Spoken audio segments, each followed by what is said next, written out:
Welcome to vibrant TV. నేను మీ రాజు.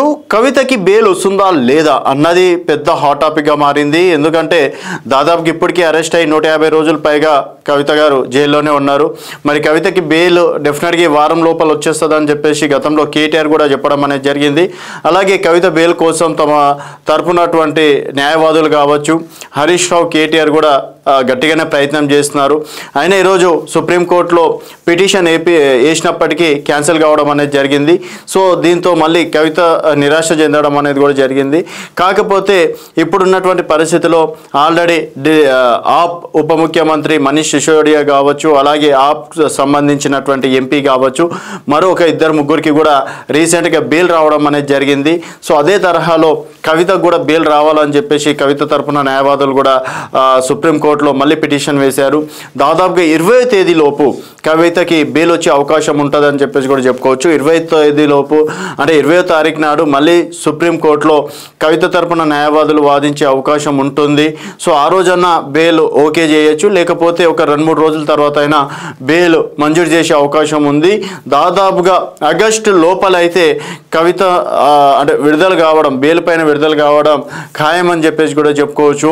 ఎందుకంటే అనారోగ్య సమస్యలు వెంటాడుతున్నాయని ఇప్పటికే దాదాపుగా 3 సార్లు హాస్పిటల్కి వెళ్ళడం అనేది జరిగింది. ఎయిమ్స్ కావచ్చు, తర్వాత ఢిల్లీలో ఉన్నటువంటి కొన్ని కీలక హాస్పిటల్స్లో కూడా దాదాపుగా 3 సార్లు వెళ్ళినట్టు కూడా తెలుస్తుంది.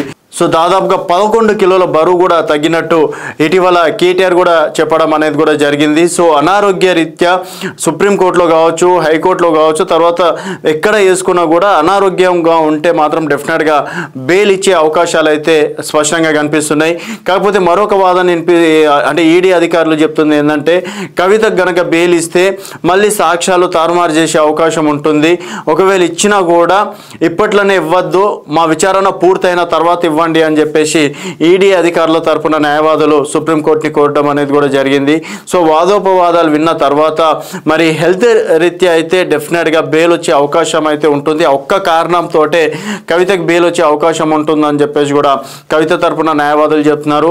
అలాగే హెల్త్ ఇష్యూస్ వల్లనే ఆప్కి సంబంధించి, ఆమ్ ఆద్మీ పార్టీకి సంబంధించినటువంటి కొంతమంది నాయకులకి కూడా ఇదే లిక్కర్ స్కామ్లో బెయిల్ ఇచ్చిన అవకాశాలు కూడా ఉన్నాయి. కాబట్టి మరి ఇప్పటికీ దాదాపుగా 11 కిలోలు బరువు తగ్గడం, తర్వాత బీపీ విషయంలో కావచ్చు, షుగర్ లెవెల్స్ విషయంలో కావచ్చు, ఇలాంటి అనారోగ్య కారణాలు వెంటాడుతున్నాయి. అలాగే తరచు జ్వరంలో రావడం కూడా ఒక సమస్యగా కూడా చూపిస్తున్నారు. కాబట్టి మేబీ సుప్రీంకోర్టు ఏ క్షణమైనా అంటే 20వ తేదీ తర్వాత దాదాపుగా 99% మాత్రం బెయిల్ వచ్చే అవకాశం ఉంది.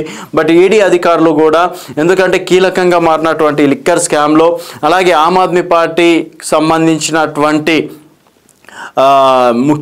ముఖ్యమంత్రిని కూడా ఇందులో భాగ్యస్వామి కావడం అనేది జరిగింది. తర్వాత ఇంకెవరన్నా కీలక నేతలు కూడా ఈ విషయంలో అరెస్ట్ అయ్యే అవకాశం ఉంటుందా అనేది కూడా విచారణ జరుగుతుంది. కాబట్టి ఇలాంటి సమయంలో బెయిల్ మాత్రం మంజూరు చేయకండి అంటూ వాళ్ళు వాదిస్తున్నారు.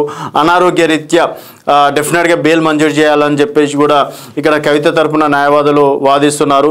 సో మొత్తానికి ఏది ఏమైనప్పటికీ 20వ తేదీ లోపు డెఫినెట్గా ఏదో ఒక విషయం అయితే తేలుతుంది.